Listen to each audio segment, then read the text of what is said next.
There's just so much more to hear. Download our podcasts at DubaiI1038.com. Happy to be joined by the recently launched payment app Zbooni and the company's Chief Commercial Officer, Ashraf Atiyah. Good morning to you, Ashraf. Good morning, Malcolm. How are you? Thanks for joining us. Explain what the app does and how it works, please. So Zbooni is an app that was built here in the UAE. We are a payment app for merchants. We allow merchants to complete a transaction over chat, normally WhatsApp or social media chat programs. Just explain a little bit about that, because obviously, you know, anyone who's a retailer will have a point of sale machine and a point of payment machine at their checkout. What does yours do? So that's actually a great analogy. We act as a point of sale on the mobile for any transactions that you want to finish over chat. So, for example, if you're a merchant and you're talking to one of your customers or potential customers over WhatsApp, and you're deciding kind of what size, what color, what item, you build a basket for them, you send it to them over the chat, they click a button and they input their credit card and they close the sale there. But it sounds very indistinct. If I order online, I know exactly what I can see a picture, I've pressed a color, I've pressed a quantity. But the way I understand your business, it's really for very small business, for influencers, people that don't have point of sale card machines. Is that correct? That's actually where we started, Malcolm. The app itself was developed by my partner, and it was built for his wife when she wanted to open a hat business. She came to him one day. She said, "I'm going to start selling hats, sun hats for the beach, and with logos on them and your names and whatever you want." And he said, "Hey, I'm a tech guy. I can build a cool e-commerce site for you." And she said, "You know what? E-commerce, that's kind of lame. Nowadays, all I need to do is actually just take pictures of my stuff, put it up on Instagram, and that's my storefront. And then they can DM me, they can WhatsApp me, and I'll interact with them, and I'll close the sale that way." So we got to thinking, and he said, "You know what? That's actually the behavior that a lot of commerce is going, rather than self-service e-commerce, where you would log into a website, kind of pick your stuff, check out, and wait for your stuff to arrive. Nowadays, people want to interact. They want to talk to someone. They have questions.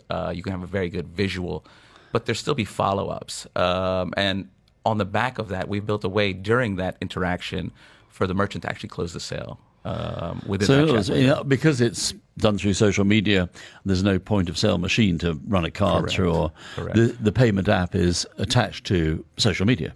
Right. So it's a payment app that allows you to generate mobile payment links that you can share over social media. How secure is it? We work with Pay For It. So if you've ever bought anything from Amazon or Souk, you've dealt with the same. It's a PayPal equivalent, is it? Pay For It is a credit card processor. Yeah. Actually based right here, right across the street from you guys. It's an Amazon company, and they clear credit cards. And they clear credit cards for most of the region, and they do it for Amazon and Souk. So if you've dealt with them, it's the same place that you're paying. And how do you make money from the app?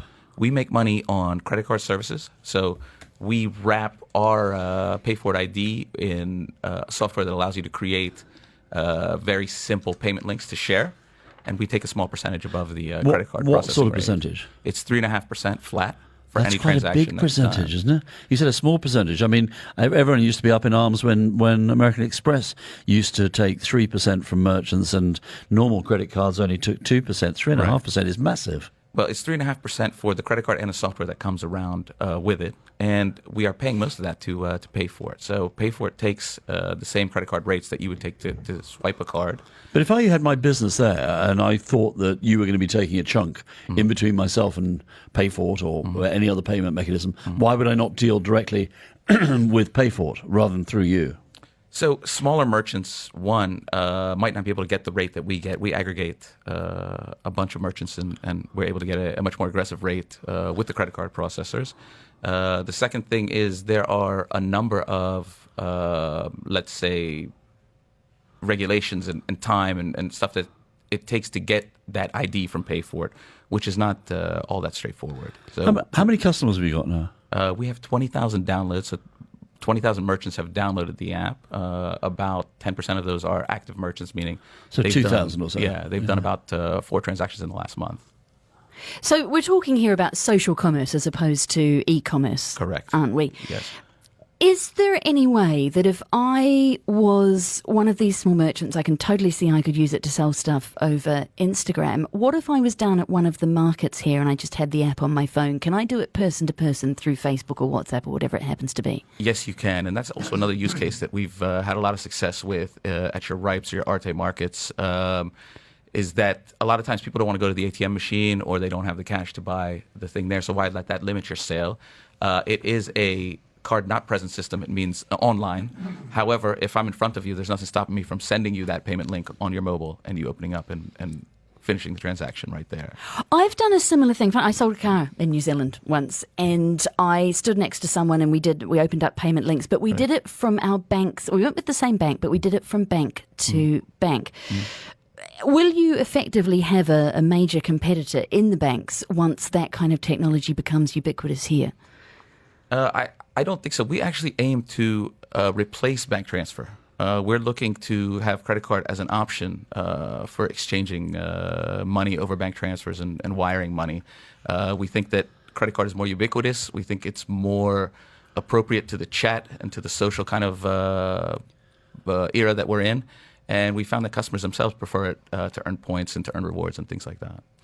I say that you launched recently, but your company spent 6 months being incubated at Facebook. Correct. When did you actually launch, and what did the Facebook incubation entail? So the company's been around for about 2 years. Yeah. We were at Facebook for the first 6 months of 2018. We were one of 8 companies worldwide that were invited to spend time out in Menlo Park with them. Was that under the California. FB Start program? Exactly, absolutely. Yeah. FB Start is there. And what do they actually do for you? So they help us to understand how we can create a product market fit. We had this kind of Swiss Army knife product that did 15 different things for these small merchants. If you go back to our origin story, we were helping out a small merchant who wanted to sell on Instagram. That merchant needed warehousing, they needed delivery, they needed logistics, and they needed payments. What Facebook helped us determine was that we should focus on one thing and do it very, very well, and that's where we chose payments and kind of turned it into a fintech play. Well, good luck. He's obviously at the start of a sort of big curve, so good luck with your expansion. Ashraf Attia, Chief Commercial Officer at Zbooni. Thank you very much. Thank you. There's just so much more to hear. Download our podcasts at DubaiEye1038.com.